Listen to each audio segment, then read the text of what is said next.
আমরা আরেকটি নতুন রুল ইউজ করব। রুলটি হচ্ছে second rule, two dot dot থাকলো। টু ডট ডট থাকলে আমরা সেন্টেন্সটাকে কিভাবে পূর্ণ করব? এক্ষেত্রে আমরা ডট ডটের পরে টু দিব, তারপরে বি অন ইউজ করব, তারপরে বাকি অংশ। অর্থাৎ টু এর পরে যদি অন্য কিছু থাকে সেক্ষেত্রে আমরা তারপরে টু ইউজ করবো, তারপরে আবার বি অন। যেমন একটা সেন্টেন্স থাকতে পারে, দি বক্স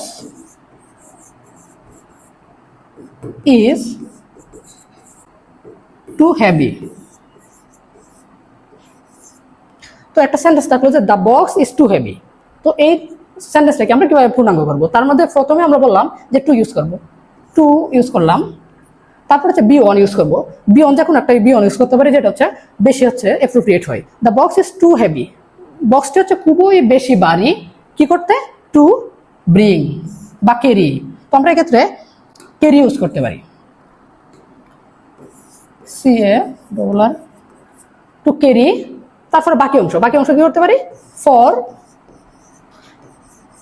মি হইতে পারে, ফর হিম হইতে পারে বা হার হইতে পারে, যখন ইউজ হইতে পারে। অর্থাৎ যখন টু থাকবে তখন আমরা B two plus B one plus বাকি অংশ ইউজ করবো।